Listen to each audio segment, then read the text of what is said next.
अवैध बताने से ऐसा महसूस होता है कि जैसे वहाँ कोई गैर कानूनी गतिविधि हो रही हैं। मदरसे ऐसे हैं जिनमें मजहबी तालीम दी जाती है, कुरान की तालीम दी जाती है। पिछले 8 साल में उनके पास ये मदरसों की कोई जानकारी नहीं थी।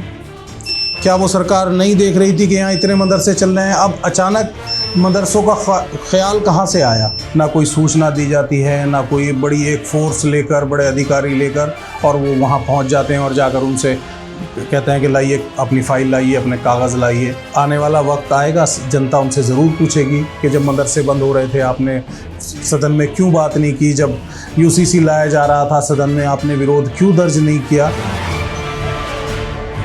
देखिए साहब, मदरसों का जहाँ तक ताल्लुक़ है, सरकार की कार्रवाई है बहुत ही दुखदाई है कि एक प्रदेश की सरकार इस तरह के एक विशेष वर्ग के ख़िलाफ़ इस तरह की एक्टिविटीज़ कर रही है कि उन्हें कभी वो असंवैधानिक बताती है, कभी उन मदरसों को वो गैर कानूनी बताते हैं, कभी कहते हैं गैर मान्यता प्राप्त हैं, कभी कहते हैं वो अलग अलग विषय बनाकर उन्हें टारगेट कर कर मौजूदा सरकार इन मदरसों को सील कर रही है। और सील करने का तरीका भी बड़ा अजीबोगरीब है।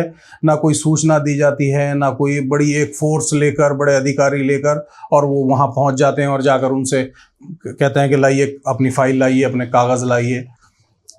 कोई वहाँ प्रिंसिपल है या नहीं है, ज़िम्मेदार हैं या नहीं है, मैनेजमेंट कमेटी का कोई आदमी है या नहीं है, वो मोहलत भी नहीं देते, किसी को टाइम भी नहीं देते, और वो वहाँ पर उसको मदरसे को सील कर देते हैं।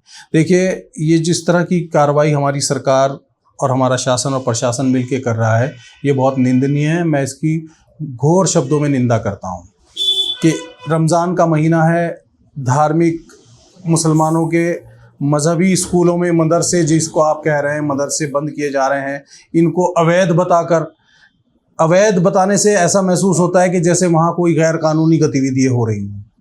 अवैध कभी किसी मजहबी किताब को पढ़ाने वाले संस्थान को, किसी छोटे मासूम बच्चों को पढ़ाने वाली संस्था को हम वैध और अवैध कागज़ों की बुनियाद पर नहीं बता सकते।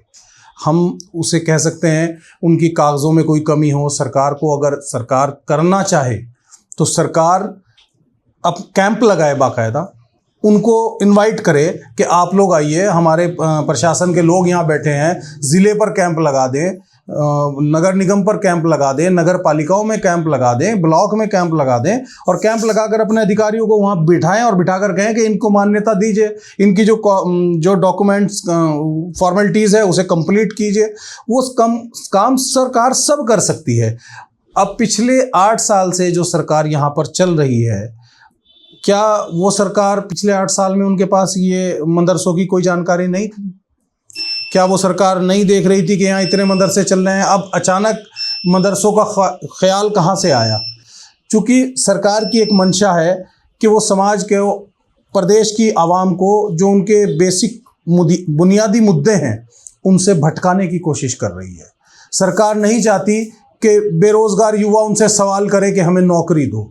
सरकार नहीं चाहती कि पलायन कर कर, पहाड़ से पलायन कर कर लोग आ रहे हैं, वो लोग सवाल पूछे कि हमें पलायन क्यों करना पड़ रहा है। सरकार नहीं चाहती कि लोग उनसे पूछें कि आप हमारे लिए क्या कर रहे हो, सरकारी नौकरी हमारे लिए कब हमें मिलेंगी। माननीय प्रधानमंत्री जी ने वादा किया, माननीय मुख्यमंत्री जी ने वादा किया, ये हमें कब मिलेगी? सरकार ये नहीं चाहती, बल्कि सरकार इन मुद्दों पर, मदरसे पर, मस्जिद पर, अजान पर, नमाज पर, माइक पर, इन मुद्दों पर उलझा कर रखना चाहती है। कभी वक्फ बोर्ड के बिल पर उलझा के रखना चाहती है, कभी यूसीसी पर उलझा के रखना चाहती है, कभी भू अध्यादेश की बात कर कर लोगों को खुश करना चाहते हैं। तो सरकार असल मुद्दों से भागकर इन मुद्दों की तरफ इसलिए आ रही है कि ये असल मुद्दे छुपे रहें और इन मुद्दों पर वो अपनी राजनीतिक रोटियां सेकते रहें। तो सरकार जो है किस पैमाने पर किसी चीज को अवैध और वैध बता रही है? क्या देखिए, अभी तक तो वो लोग, जी मेरे पास वो मदरसे के लोग भी आए, वो स्कूल जिनके पास मान्यता भी हैं, जिनके पास डॉक्यूमेंट्स भी हैं, उनको देखने की नौबत भी नहीं आई कि वो डॉक्यूमेंट्स देखें।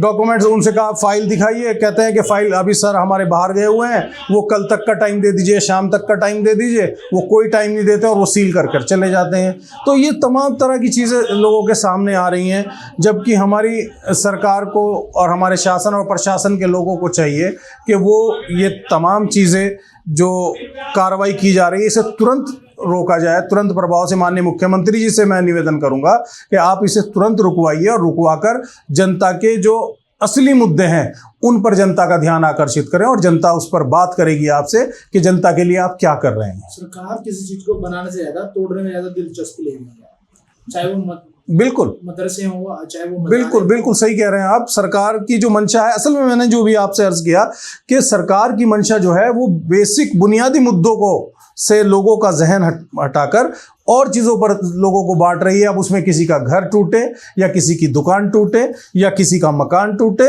या किसी का मदरसा टूटे, उससे सरकार को कोई लेना देना नहीं है। और इसमें सबसे बड़ा नुकसान इस प्रदेश के उन आने वाले भविष्य का, जो इन बच्चों का नुकसान हो रहा है, उनकी तालीम रोकी जा रही है। कुछ मदरसे ऐसे हैं जिनमें मजहबी तालीम दी जाती है, कुरान की तालीम दी जाती है, उसके साथ साथ उन्हें हिंदी, इंग्लिश, मैथ, साइंस उसकी भी तालीम दी जाती है। वो तमाम बंद कर दिए गए हैं। उनके भविष्य का अंधकार में ले जाने का काम हमारी सरकार कर रही है। कांग्रेस का अब तक इस पर स्टैंड नहीं आ पाया सर।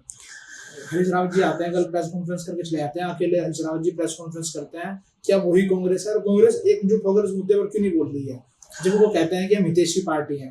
देखिए, जहाँ तक हम रक्षा करते हैं, उनके हितों की रक्षा करते हैं। कांग्रेस का सवाल है तो ये तो आप कांग्रेस के लोगों से ही पूछिए।